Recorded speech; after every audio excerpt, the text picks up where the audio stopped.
Hello, hello, hello, everybody. Welcome to tonight's webinar. I'm going to take a minute while the room fills up. We have a good number of guests tonight, and we're just going to give them a second to find their spaces, open up their windows. Very happy you're here tonight with us to talk about helping students who learn differently. That's an area that Tal and I have been very interested in for many, many years. We've worked with many kids over the decades who learn differently. I just learned working with one this morning, actually, matter of fact. And they're all unique, and you have to approach them with humility and curiosity and be flexible. Because you think you know one, but then someone presents and they're so different with the same diagnosis, the same whatever it is. Every kid is a cosmos unto themselves, essentially. All right, so we're starting to fill in here, and we'll have more people coming in over the next 10 minutes. That's the nature of these things. So we are going to record this. It's already being recorded. We're going to send you a recording, and you'll be able to watch it later. Introductions. My name is Jed Applerouth, and founder of Applerouth Tutoring about 25 years back. And I do love working with kids who have come with all different kinds of learning preferences and orientations. And I'm always careful with the word learning style, but every kid does really learn differently. Everyone's brain's a little bit different, and trying to optimize that and trying to help every student hit their best marks and their best outcomes. And Tal Kitron, say hello. Hey, my name's Tal. I work as a tutor and executive function coach for Applerouth. Been with the company for well over a decade. And yeah, I'm going to let Jed guide you through some good stuff here, and then I'll pick up about halfway through. And I got mad respect for Tal. When my brother wanted some test prep, I sent my brother to Tal. So if that says something about my trust in his abilities as an educator. So yeah, let's jump in, dive in. And oh, you know what? First, we have a little intro poll, which we do at the beginning and the end. This one's really short and sweet. Are you a parent, student, educator? And if so, do you have a kid in one of these grades? That's all it is. And then close that. Very short and sweet. Okay, here we go. Let's jump in. So the first, I'm doing the background, and I'll be doing kind of the broad spectrum, thinking about learning differences, disabilities, and then Tal, who has honestly, in the last decade, a lot more time with students than I have. Maybe the first 10, 15 years, I was more in the trenches. But we're going to hand off and talk about more of the practical applications. So a little bit of theory in the front, a little context, the broad landscape, and then really specific strategies and things that we do at Applerouth with our students. So the beginning, the objectives, I'm covering the identifying common learning differences, discussing different accommodations, which are critical. As I was talking with my student this morning, sometimes the accommodation is everything. Prepping for certain exams makes a massive difference. And then the third part, Tal will be covering strategies that you can do to help students optimize their performance, their learning, they get the most out of their work. All right, so first, looking at some definitions, we have a lot of students who work with us who are attention deficit hyperactive disorder, ADHD. That's about 8 in 100 kids. So there are a lot of them out there, and a lot of them do seek out tutoring. It has to do with differential brain maturation periods, different development of the brains. Some our students have challenges with executive functioning, with that's self-management, self-regulation skills, inhibiting distraction, staying on focus, managing attention. So that's a very common profile that we've seen for many, many years in our tutoring work. Then there's the inattentive aspect of ADHD, where it's really hard. They have a certain level of filter, a certain screen, something comes up either sonically or visually, and they get off task. And honestly, there are people who are very high functioning who have some of those challenges with attention. Even myself, you put me in a room with ticking clocks and my IQ drops like 20 points. Or you put me in a sports bar and oh man, when it's like different conversations and I'm trying to attend to one, it is so much work for my brain. Someone else, no problem at all. Has to do with auditory processing and things like that. So everyone, the attention piece is definitely critical, and it's important to think about that with the learning environment. Then ADHD, like hyperactivity, the kids who are driven by a motor, the kids who are running around, their foot is tapping, they're moving, and finding a way not to try to stifle that, but how do I channel that? Because trying to stifle that energy is like keeping a beach ball underwater. It's very, very challenging. There's an energy it wants to move, wants to release. And so when there's hyperactivity, can we find ways of exercising or finding ways to channel that kind of energy? And then combination, some students have inattention. They're looking around, being distracted, looking for other stimuli, but also hyperactive, wanting to move their bodies and so forth. And having to work with those kids. There's one of those in my daughter's class, actually. And how do you, as a teacher, how do you focus that kid? How do you make time? How do you help them and give them strategies as they get older? Also, my daughter's almost 6, so they're, you see it at every part of the spectrum of learning and growth. So the ADHD brain, the frontal cortex is growing at a different rate. That's the part up here, that's executive functioning, and the limbic system in the back regulates emotion, feelings.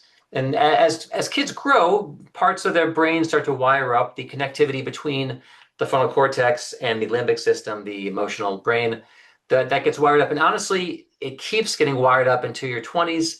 And even there's some research, even into your early 30s, the ability to regulate emotions. And we get better, and we're all here as parents in our 40s and 50s, and that's pretty deeply wired. But hanging out with a 5-year-old or a 3-year-old or even a 15-year-old or a teenager, that wiring is not as robust yet, and you can see it very clearly. Then you have the basal ganglia. That's the communication, which that's inattention when there's a disruption between emotion and focus and so forth. And the reticular activating system, the RAS. I remember my son had issues with that when he was just a little infant, and when he went to REM, his body was actually like shaking and moving, and there was a very underdeveloped RAS. That can also cause impulsivity and attention hyperactivity. There's part of the inhibition of movement and things, which is part of the RAS. So the brain, it's part of the conversation, and kids with ADHD, their brains develop a little bit differently at different rates, a little bit slower often than kids who are non-ADHD. So brain development, brain science, it's part of the conversation. So we also have the neurotransmitters. So there's the brain regions in terms of cortical development, in terms of the thickness, of the hippocampus, other things that are just actually getting more densely wired. But then there's also between the synapses of neurons, neurotransmitters. Norepinephrine, it stems from dopamine signals, the creation of that. It's a messenger and norepinephrine has to do with alertness, arousal, attention, and memory. Like you need some norepinephrine like before a test. You need, in the morning, there's a shot of cortisol, hopefully. Cortisol is high in the morning and helps you get up, which leads to some norepinephrine, other things like that. And then the dopamine, that's the pleasure, that's the reward, that's the movement, that's the go. Dopamine says go, get, go, do. And that's also, pleasure, but other things too. Definitely kind of a motivating neurotransmitter.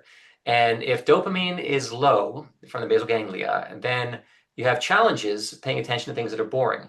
But then sometimes, when you are synced in something that's highly pleasurable, you are getting that dopamine hit. And some kids have hyperfocus, like laser focus. And so thinking about the difference between like the very laser focus on a video game, on a task they like, versus like the broader, more diffuse focus, paying attention to things without being so distracted. And so part of it is that ADHD is attention dysregulation, not a deficit, but it's simply a problem with regulating these systems. So understanding some of the, there are differences in brain regions, differences in neurochemistry, these are all real. So kids with neurodiversity, often they have more than one diagnosis. That's fairly common. My student this morning has a little bit of on the spectrum of autism, a little bit of ADHD, kind of a combination of things. And over a third of kids with ADHD have some other learning difference or disability. So, about a quarter to a portion of kids with dyslexia, reading challenges also have attentional challenges. So you have this comorbidity, which often is a co-occurrence with, again, different brain development and different parts are developing. And so ADHD, it presents in about half to more than almost 3/4 of kids who are on the spectrum of autism.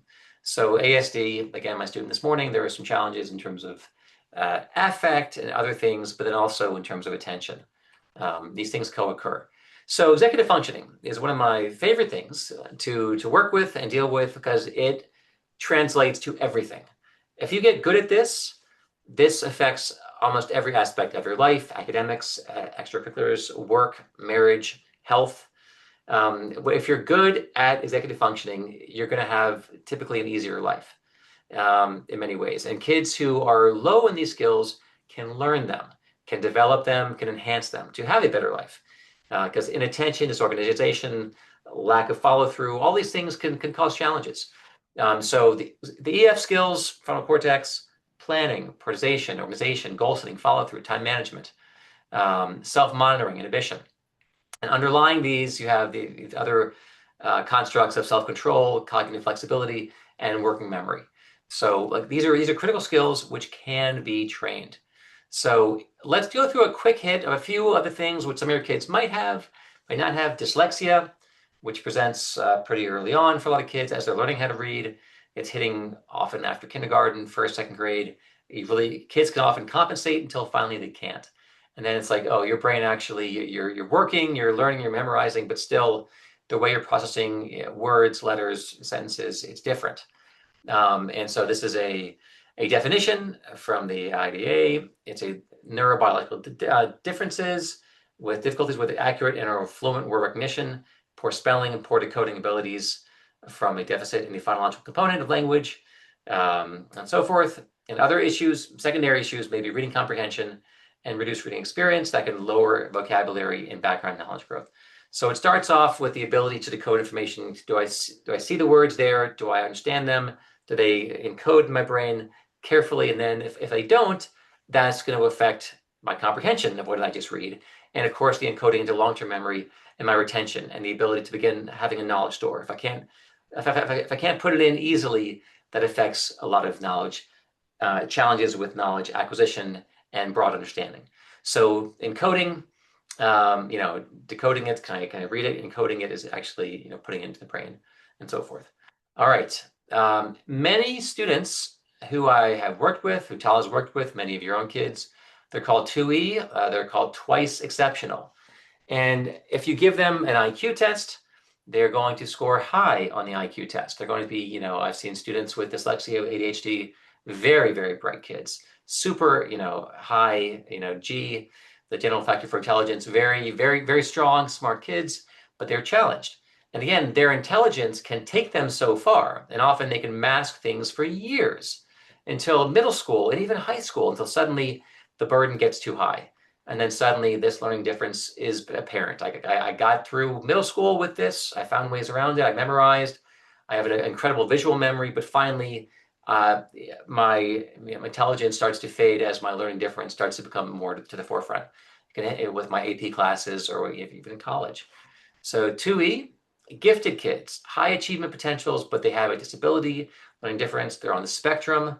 And this is very common. Kids with very, very bright kids who are on the spectrum have issues with, in terms of registering emotions, reading it with understanding it with reading a room emotionally, but they're really, really super bright. And also with ADHD and attention, incredibly intelligent. I knew one of my guys in college, and amazingly smart, smarter than I am. But he had some real problems with attention and so forth, and that are the challenges. So, IQ is great, but you can have super IQ and these other challenges too. And so a teacher might see, a kid has high interest in math and science, but then when homework is assigned, the kid is struggling at night to complete things. Massive understanding and problem-solving skills, but then the kid's spending hours to do the assignments. Challenges with reading or writing, but really gets it in class, is super verbal, super sharp. Or the teacher sees homework, note-taking, assigned reading are hard to complete. So again, and at home, a parent might see a student with, they're not so interested in school, but very focused, very intense interest in outside subjects. And like with copious amounts of learning knowledge, they may memorize tons of facts about sports or activities or music. They can go on for hours about an area, a topic they're interested in, or they can become withdrawn when it comes to academics or school, where they feel frustration. So again, these kids are gifted. These kids have copious memories for certain things, but they're struggling in certain areas. And also, I've seen the crazy backpack and the massive disorganization, ADHD, often with boys. And it's like, oh my God, where's your homework? Things are everywhere. The crumpled papers, total mess. And learning how to use systems, how to use calendars, other things, which Tal will discuss. Okay.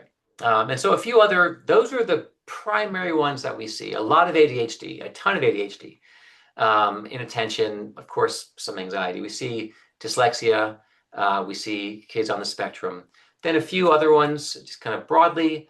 It's not just ADHD. Kids have memory or retrieval issues. I've seen this often on kids who have a TBI, traumatic brain injury. They come back and their memory systems are impaired for a time. Kids with challenges with auditory processing. And again, I have a little bit of this. So did my father, where you go into a room and there's other distracting noises, and it's really, I have to work my tail off to attend to someone's speech if there's other competing sounds happening. So my hearing is really good. I've had my hearing checked. I can hear very quiet sounds, but it's just, for me, it's competing a lot with other sounds coming in. Other people are really good at inhibiting those sounds, but other people have a hard time. Kids who have a hard time with visual processing, there could be visual distractions and they can't stop looking at them. Things that are happening in the visual fields. Dyscalculia, in terms of mental math, the ability to do, to solve math, work with math problems. Dysgraphia, you may have seen kids with terrible handwriting. And that's the fine motor skills that, translation from the brain to the hand. And it's really a mess. And some of them get an accommodation. They get, they can use a typewriter, keyboard, these kind of things, not typewriter, a keyboard. And then dyspraxia with action, movement, other things like that. And so there's an interesting little thing here. How fast can you count the dots? Children with dyscalculia take longer than other kids to count dots.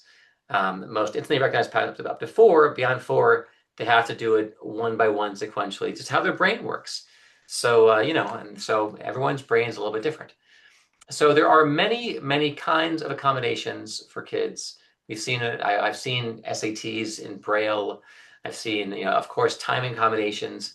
Kids with dyslexia, some of them just do better when they change the font and when you overlay a color, and their brain can hold it better, or otherwise things are moving and kind of shifting. And also the ability to use a computer, which is more and more and more common these days anyhow, as we're moving from paper to more computer-based assessments and other things like that. So, and the right accommodation can solve for many, many issues with students who have learning differences. With extra time, the kids can show what they know. Without, they can't. My student this morning, she's now actually, she's beyond college, but she was taking organic chemistry, other classes, and she was getting C's and even failing, having to withdraw. When she was able to secure an accommodation for extra time, she's getting A's and B's. And so again, it's just that for her brain, with all of her challenges and attention and processing, if I give her more time, she can be an A or B student. Without, I'm getting C's and F's. So, and again, very smart student, has a master's degree, but, wants to go back to med school. But ultimately, getting an accommodation will be really critical for a person like this. And so, it isn't just for school. The ADA includes LDs where you can ask for a reasonable accommodation as an employee on the job. So some of these with the ADA, which is a federal disabilities, it was passed in the 70s under Nixon. These things follow you beyond school. So there's different kinds of accommodations. So one thing with working with students, you have to have an evaluation typically, and have a certified authority diagnose you with a disability to receive an accommodation in school and beyond. And so a psych eval, pretty much basic. It's not necessarily, it's more medical, not educational. Then there's a psycho ed eval, and that's going to be your challenges in the classroom, your style of learning, but that psycho ed is very commonly what we see. And then the big ones, the neuropsychs, that's the most comprehensive. And that's a formal assessment of cognitive function, why difficulties are happening, and can be used to diagnose a disability. So the neuropsych is what very, very, very common thing that we come across. So there are different plans. There's an IEP, there's the 504 plan, RTI, response to intervention. And then there is, often private schools, they have a school-based accommodation plan. And so some kids come with their IEPs, some kids with their 504s.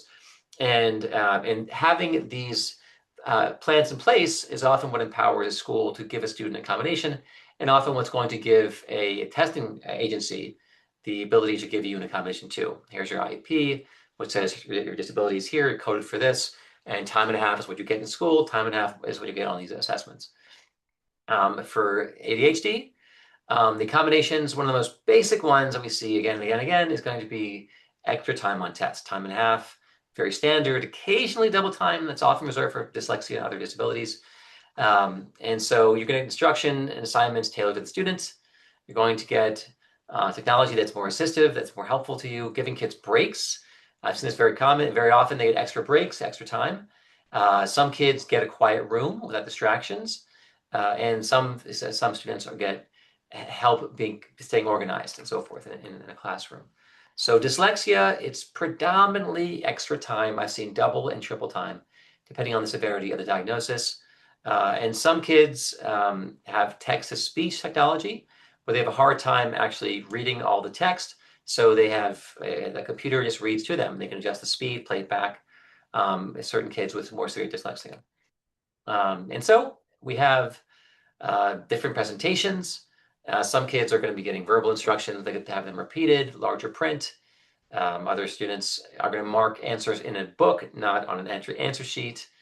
And so some get a small room, quiet room, alternative arrangements, and then more frequent breaks, extra time, and so forth. So these are all things that we get. All right, helping from home. Now, in terms of modeling coping strategies, one of the things that we focus on is the way you model when a student makes a mistake, and teaching that allowing for mistakes, having a level of frustration tolerance to be built, and the importance and the value of mistakes versus that you see a mistake and it's a big deal. So working with kids with disabilities, and many of these principles apply to kids who don't have learning differences, as regular kids. The way you handle mistakes is important, even more so with kids who have learning challenges. We believe very strongly in having a strength-based approach for all things. And one thing, when we get that psych eval, that neuropsych, I want to see, oh, you're actually at the 85th percentile in this area with mathematics, your math fluency, or, oh, actually, you're a little bit slower on processing speed, but in terms of reading comprehension, you're at 78, or showing them where they're strong. And in terms of different kind of processing, your visual spatial IQ was really high. Look at that. You're able to see the patterns quickly. And so focus on the strengths. And some students, in terms of things to optimize, some kids need to play music, some kids need to bounce a ball against a wall. Students do that, or need to fidget, get a fidget thing, and learning how not to fight yourself, learning how to work with what you got, and try to optimize learning there. When you're working with students with learning differences, ADHD on the spectrum, really breaking down tasks into very discrete steps is critical. We call it partializing. So not, here's the full thing.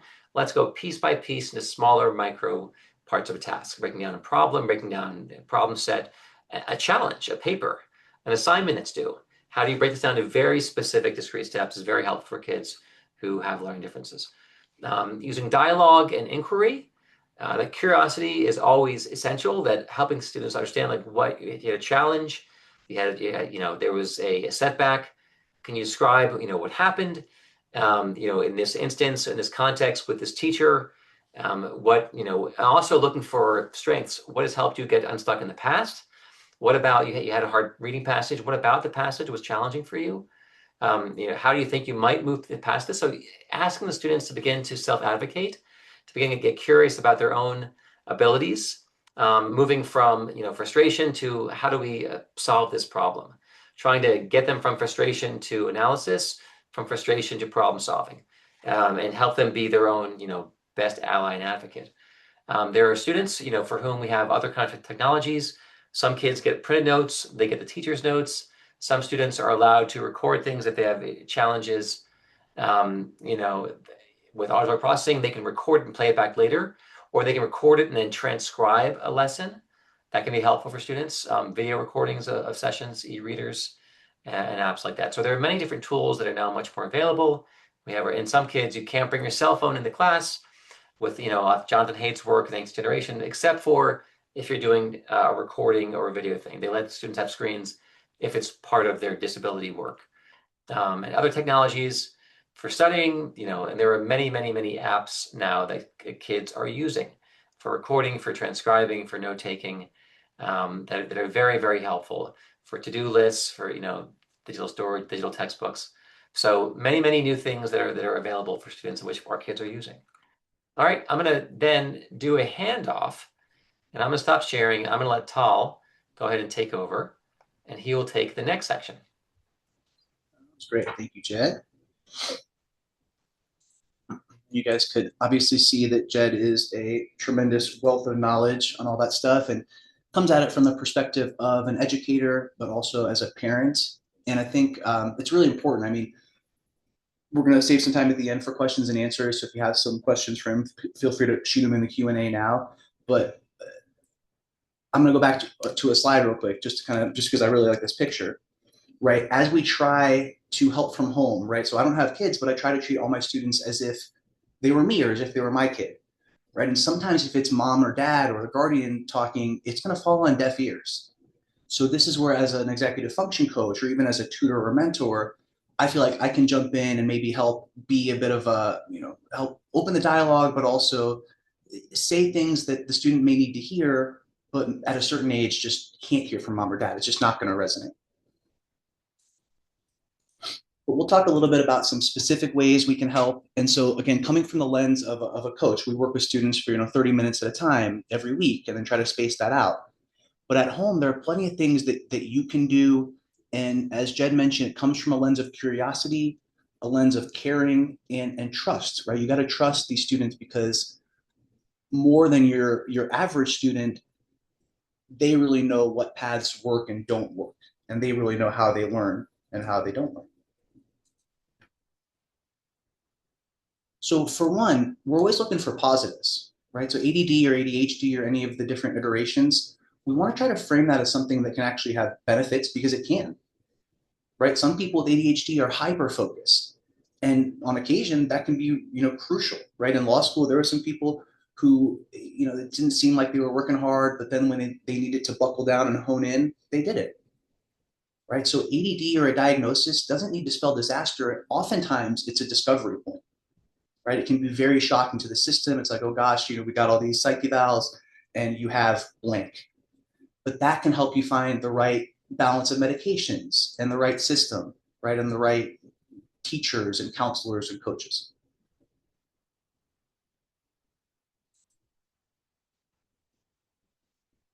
Some students just need to move around, right? And we'll talk about how, like for dyslexic students, when the words are bouncing around on the page or we don't see like the entirety of every letter, annotating might be enough, right? Just marking the page, taking notes, moving your pencil, circling, starring, underlining.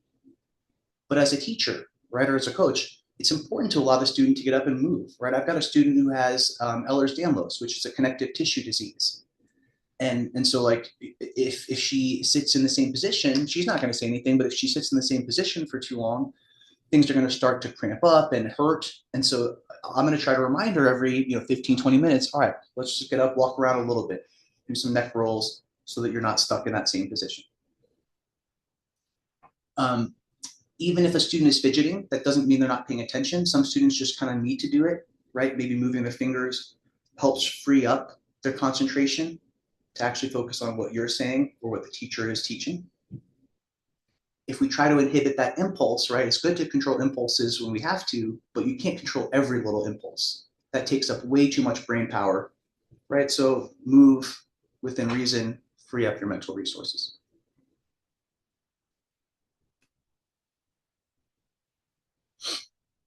As a tutor, so this is like really in my, my test prep sessions, it's not generally good to go just math the whole way through. Like we're going to work on geometry today and just geometry. We're going to draw triangles and circles and solve for area and perimeter all day. It just isn't the most effective way of learning. It's also really not that fun of a way to teach. We want to transfer from topic to topic. It's a reboot and will help students, whether you have a learning difference or not, really maintain focus. You can see it sometimes. We're doing grammar rules and it's just like, all right, I've done 20 questions and it's kind of becoming robotic and bored. That's when you shift, right? Either take a short break and or shift to math for a little bit. Come back later, reinforce what you learned early. The Pomodoro technique, which a lot of people know about, is either 50-minute blocks and 10-minute breaks or 25-minute chunks with 5-minute breaks. Right? There's the chunk, chew, and check method of learning, which is you break it up, you learn it, and then you kind of test yourself. You check it, come back and look. And then for all of this, there isn't a one size fits all. So maybe if you have ADHD, 15 minutes of work and a longer break time is what's needed. That feels like a lot, But as long as you're doing, we'll talk about how to take good breaks, right? If you're not just going into social media or just texting friends, but you're actually doing something that replenishes your cognitive stores, then maybe we can do shorter blocks of time and longer breaks. And you'd be surprised that you'll get more done and feel much more accomplished. So just like with the bunny ears method of tying the shoes, there's no task that is too simple to break down. So for a student who learns differently, I might just say, well, let's put it in Google Calendar. But that's like 800 steps for some students, right? Because it's not like, oh yeah, well, I'm just going to put it in. It's what kind of notifications do I want? First, let me download the app, right? And then how do I add a block of time? Can I color code classes differently from sports, differently from tests?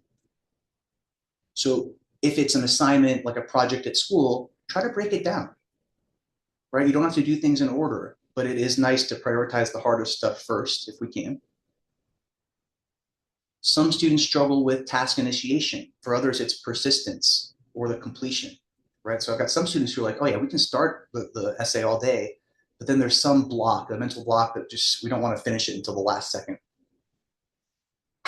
And so part of that's setting goals, understanding our strengths and weaknesses, right? And then being gentle with ourselves. This is not like, oh man, I failed. This is, oh, that didn't go well. What can I do differently? And so we also just set little time limits, incremental goals, and knowing that even if you're practicing for 2 minutes or 10 minutes, it's better than nothing.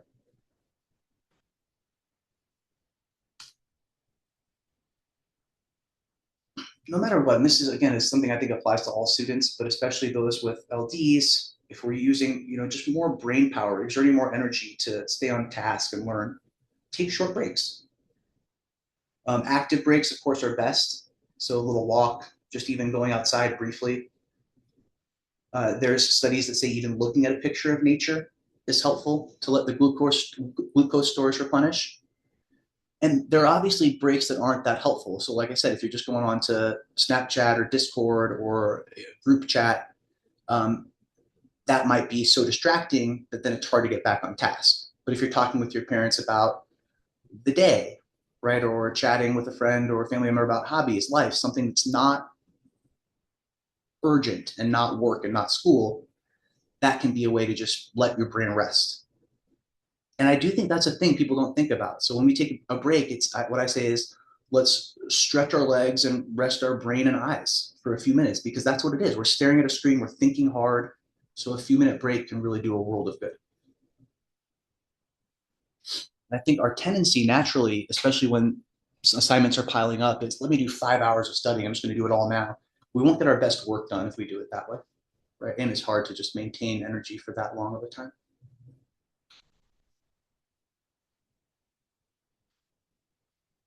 Again, thinking about the gentle lens of curiosity and learning. This is a learning experience. Every single student I have in high school and even in college or younger could benefit from executive function coaching. It's a spectrum. We have these skills in different levels, right? And so any setback is not a disaster. A distraction is not a disaster, right? So like maybe sometimes something occurs to me like during a meeting. This happens to everyone, and I can't bring it up right then, right? So we need a mechanism, even if it's literally just a notepad on your desk or a little notes app in your phone. Some students just need to have that awareness that, hey, whenever I've got some idea or some sort of urgent thought, I've got to write it down, right? Then they're not going to have anxiety about it. It's not taking up focus in their heads or their working memory. That thought is now in the open.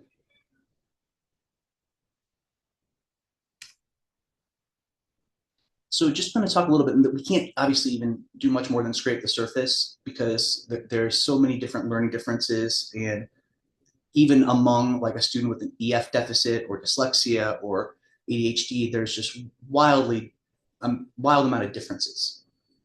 But there's just some tricks that generally work and are good things to keep in mind. So first, bringing back those skills from earlier. If I hear a student during a test prep class mention, oh yeah, I'm really struggling with this class in school, right? I'm missing deadlines. And for some reason, I just can't get myself to like keep falling by the wayside. I keep missing deadlines. Well, then I know, oh, okay, so you probably need to work on your organization, planning, and prioritization. Those are big ones. right? And the three pillars are below, which is being flexible and adaptable cognitively, having control over yourself and your impulses, and then this working memory, which can't keep that much in. So a lot of students, I would say just about all students who have these executive function deficits that require coaching or or work, I think how do we keep things moving through our brain and limit the amount of items in our working memory is a big hurdle for a lot of them. So as a parent or teacher or coach, break the tasks up. Don't give these students more than like three things to do. It can be overwhelming. Point by point, slowly set goals, build a system, build a list, and use technology when appropriate. I mean, Google Calendar is really a lifesaver. And so many students, I'm always shocked to hear, like, don't use it. They're just using their school portal, right? Or just like a notebook. Very important to do that shorter blocks of work and mental breaks, right? That's why our executive function sessions are usually 30 minutes maximum. We'll never do longer than that. And then making sure that if you are lacking skills with planning and prioritizing an organization, have a place where everything lives. Could be analog or digital or both, right? But you want everything to live in one place so you can track it down. You don't have that super heavy backpack Jed was mentioning with everything scattered in there, right? Because then you dump it out and realize, oh man, I don't need half of this stuff. And I should throw out that half-eaten sandwich. It can be hard. It can be frustrating, right? As a student, of course, as a parent, like even myself, sometimes I find myself just thinking, oh man, like I really thought we were going to get it, but we need to come at it from a different way. So attitude's important. Got to keep things positive always. Every win is a huge win. You download the app, that's awesome. You put a couple things in, that's huge progress, right? Next week, we're going to start to add a couple more like deadlines and color code, but just the fact that you got the app, I mean, that's huge, great progress, right? We studied for a test. We didn't miss a deadline that we'd been missing. Those are big wins. A lot of students who have EF issues or LDs are hard on themselves. They might present as really low motivation, but what's actually happening is they are motivated. They're just frustrated because they don't have the skills that they need. Right. So I noticed that a ton when teaching in school, like in the high school setting, the kids who like were quiet and felt like, man, at first I thought they don't care. Almost exclusively it was, no, they felt like they were falling behind and needed a bit of special attention. And if we succeed, that'll breed more success and confidence and comfort, right? So if we have these little wins, we're more likely and liable to try things that will help ourselves down the road. The goal as a coach or as a parent, of course, is not to be the guru and say, this is how we do it. It's to build self-efficacy, right? To build the student's own ability to control their impulses and plan and prioritize and have a system that they feel good about. So I mentioned Google Calendar, right? I've got like right now a college student who we're doing EF coaching, and he was really struggling with, man, I've got three finals on the same day. What do I do? So we had to look at a couple of weeks before and build in break time and study time and think about how do I get into these tests without sacrificing one of the other exams, right? So everything I've got is in Google Calendar. We've got one for company, one for like personal life. Never the twain shall meet.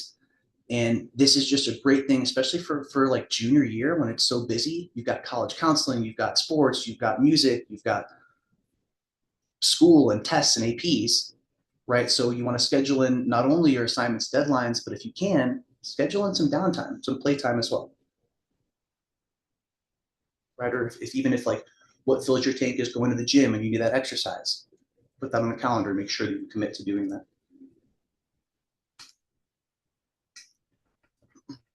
So now specifically a little bit about dyslexia.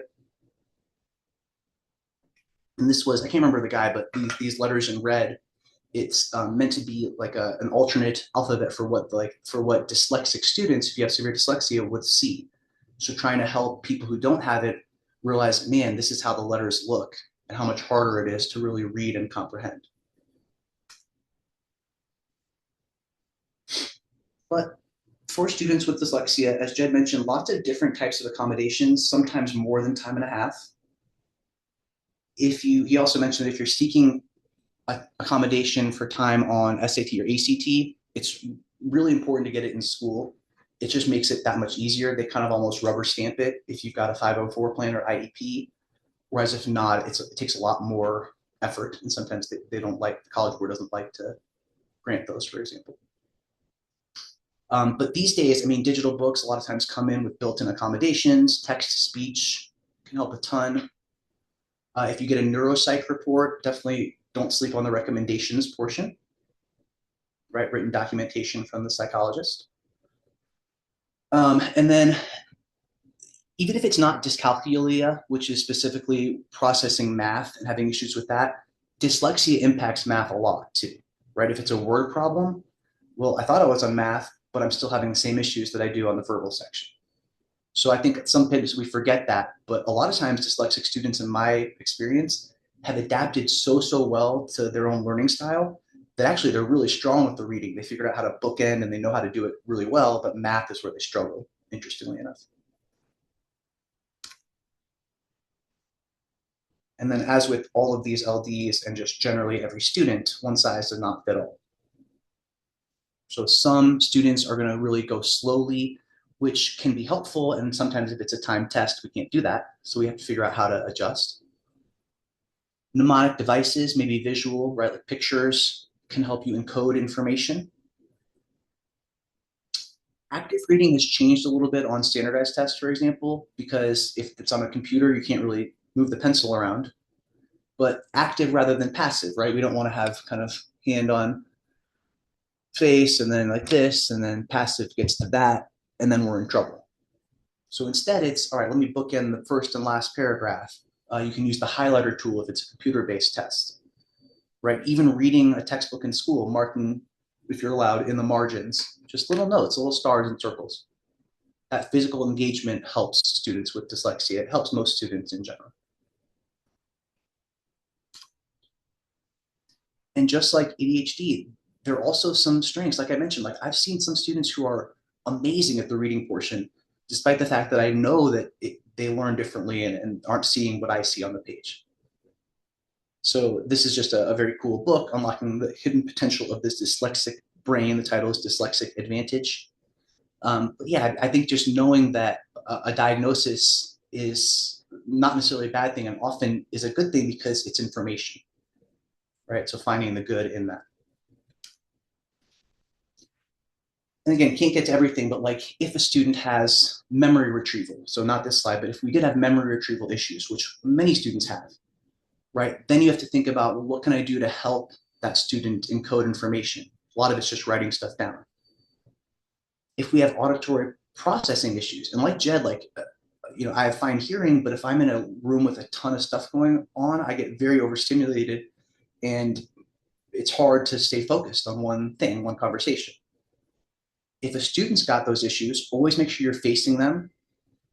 In my experience, a student won't always tell you. Usually they will, but there's sometimes a stigma around a certain like processing learning difference. And so you have to be attuned to it as a coach, as a parent, you probably know, you have to be attuned to it and think about, all right, if they're showing confusion, is it something that I did, right? Are there some distractions going on? Maybe it's a student with processing or even English as a second language. I better slow down, articulate more clearly, right? Were my directions broken down into enough steps? And then I always want my students to know this is a safe place to ask questions, right? Try to help them advocate for themselves in other avenues as well. But man, we can make mistakes. This is a totally safe place to do that. Ask questions. And if I see something where like it seems like, oh, we moved too fast and need to slow down, right? Let me know. But also by the same token, if it's obvious we don't need to go over this, right? I want to tell the student, tell me that too. I won't be offended. Right? We want to make it a partnership, right? Kind of a networking partnership environment along with the mentorship. And then math challenges. So, I mean, a couple of things every math teacher ever has said, which is show your work, circle what you're solving for. But slowing down the process and thinking, what's my first step? And also, what information did the writers provide? And do I need all of it? So it's all questions, right? What would you do next? Any ideas for how to start? Create a plan of attack, and then refer back to other concepts that relate as needed. It's also important for math, really any topic, once you learn something to revisit it, right? So you don't want to do long blocks of studying, you want to do short blocks, and you want to break it up and come back to revisit it. That will help you cement it much better than block study. So to sum, and then we'll open it up for questions and one more little poll. Every brain's different. So as much as I'd like to say, hey, there's a cookie cutter approach to coaching or tutoring, I mean, there's not for any student, but especially not when students learn differently. So my goal is to be really, really positive, like alarmingly so, and reinforcing and affirming for every little thing.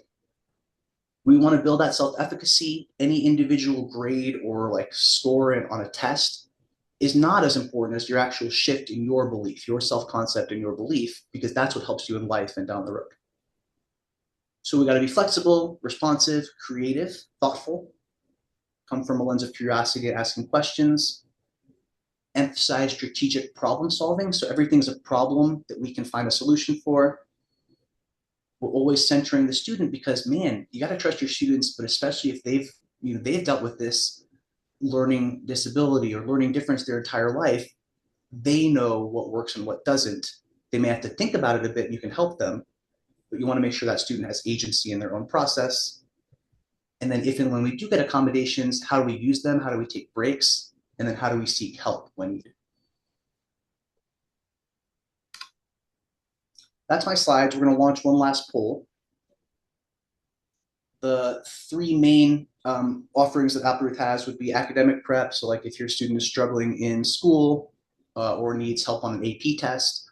Like I said, I do a lot of SAT, ACT, PSAT, and then EF coaching. So if you are interested in any of that stuff, feel free to contact this number and email below. And again, my name's Tal. You can request to work with me. My schedule's fairly busy, but definitely we'll try to make it work if we can. And just reach out with us with questions. And yeah, I'll open it back to Jed too and see if you guys have any questions for us before we wrap up today. Yeah. So let's do a little Q&A. Anything that you're curious about with your own kid, with something you've heard or want to find out about in terms of general academics, in terms of assessments, in terms of college, if things transfer to college or don't. I work with students. I actually get a lot of college kids, surprisingly, and even beyond college, in terms of working with students with EF challenges on the spectrum, other things like that. So I've definitely seen kids go through the journey of learning from seventh, eighth graders all the way high school to college and beyond. But what are your questions? We answered some things. We kind of touched on a few. We danced around because again, to Tal's point, each one of these could be a separate talk on dyslexia, on dyscalculia, on spectrum disorders. Every one of these could be a deep dive. And if you have any questions, we'd love to see if we can apply a little bit of our experience and insights and be helpful. So go ahead and find the Q&A window. And anything you heard about, is this true? A rumor? Someone said this about these kind of kids. They're better on this than on that. They do better in this area or that test, or I'm happy to help with that. Or about accommodations. If your student does have a disability, getting a diagnosis is critical, and the accommodations, I mean, it solves her a lot. Having the right accommodation, again, for like my student who was getting C's in organic, like Gen Chem, but then now she goes back and takes it and gets an A. It's like, well, that's tremendous. But again, the right accommodation, just let someone show what their actual abilities. They're not limited by, they just need a little more time, but they're really bright. And so many kids are like that, whether it's more time or they need a slight, intervention. Okay, here we go. I think we have Q&A. 3 questions. How often is the EF coaching and how long does it run? So, all right, in terms of that kind of coaching, me and Tal both do it. It starts off the very longest, like an hour. The very, very longest, doing a thorough intake. I'm doing a deep dive into your experience, your grades, your performance. And then we're dropping to 45, then 30.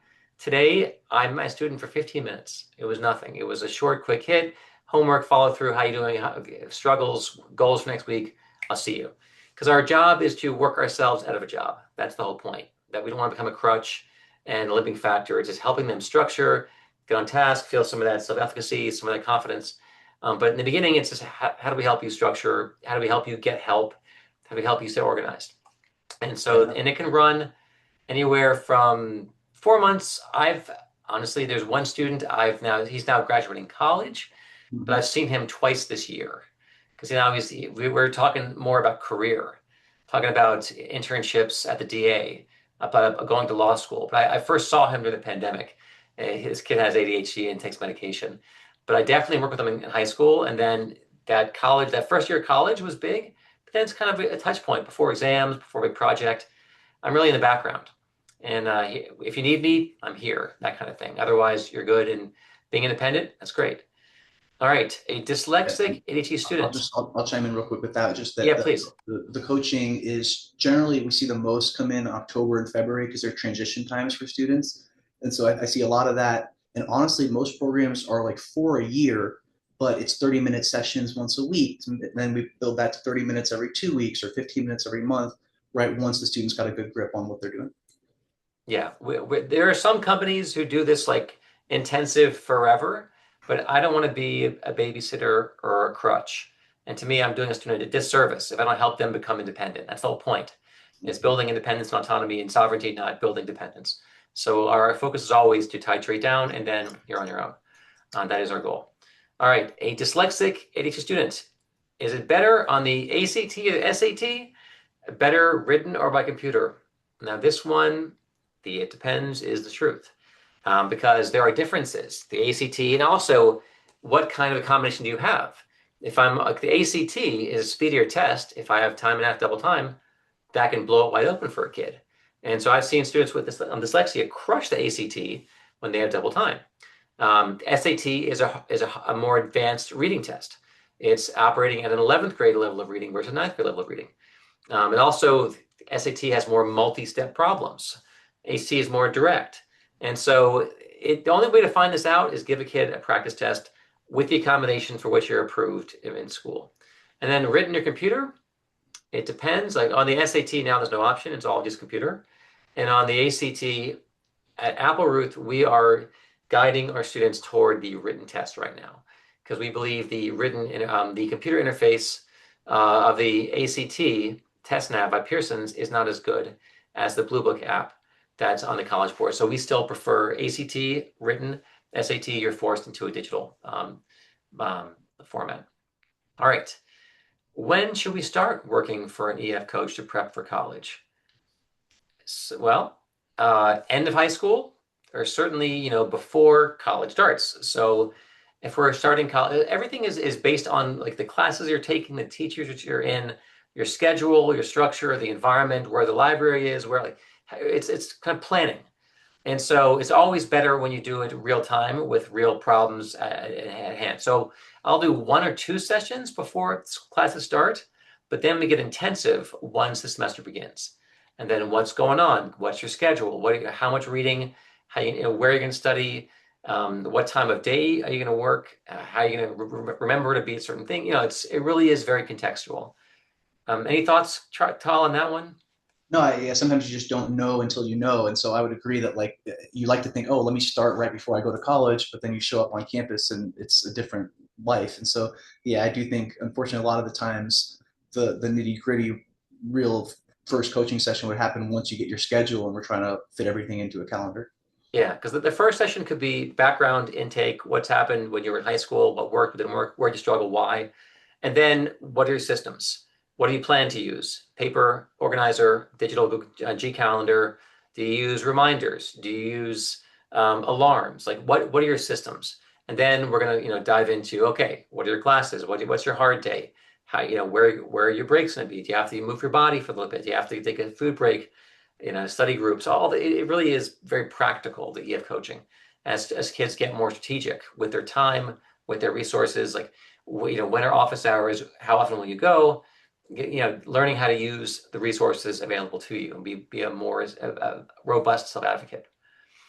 All right, what are the steps to getting a diagnosis? To get a diagnosis, well, first often you get feedback from a teacher. Like you see what's happening, grades a little bit off, and then a pediatrician could definitely be the first line. If they're noticing things, you talk to your doctor about what you're seeing in terms of like their sleep is being disruptive. If anything is off with like the basic hygiene, with sleep, with food, with there's anxiety, things are happening. Talk to your child's doctor. They often have experience, exposure, and that. And then you elevate to the school counselor. Things they notice, things they see. Often there's going to be a disabilities coordinator. And then sometimes there are resources within the school. There's a school counselor who can, do it. Other times you have to go private and go outside and spend some money on it. But they're going to, sometimes some school systems, they have one counselor for how many thousand kids. Other places though, you talk to the person, they do the interview, the evaluation, they write things up, and then you have your paperwork. And you can use that for school accommodation and for college board, ACT, and so forth. But definitely first thing first, talk to the teachers, teaching notes, have it, then maybe the school counselor, then talk to your doctor, and then go from there. But you definitely start easy, start small, and find out what are you noticing about my kid in class. Not paying attention, distracted, not turning things in on time, getting a sense of what you're seeing. Or they're struggling, they're turning the wrong things in. And if the grades are off, that's often the first sign. Or if there's a real problem with sleeping, or they're spending forever working, like they're up till 11, 12, like something's off. And then it may be time for an evaluation. All right. Would it be useful to try EF coaching senior year in preparation for college?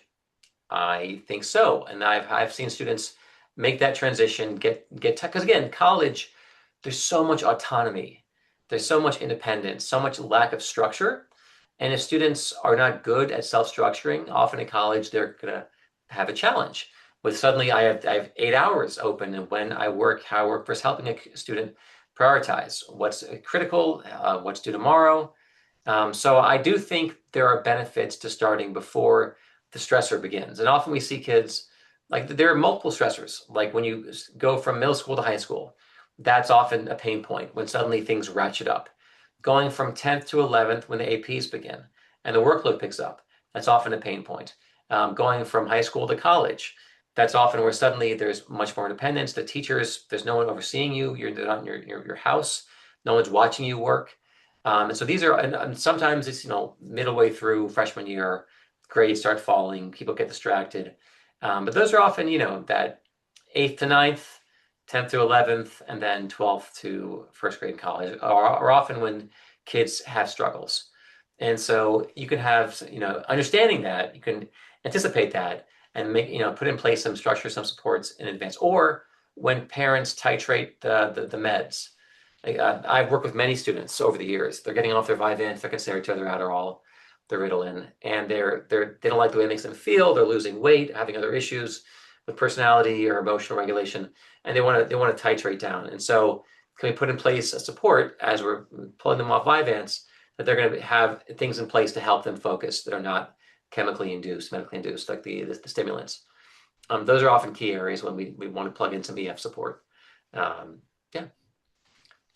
Any other questions? I think we've knocked those out. Anything else we haven't answered about your kid? We like being helpful.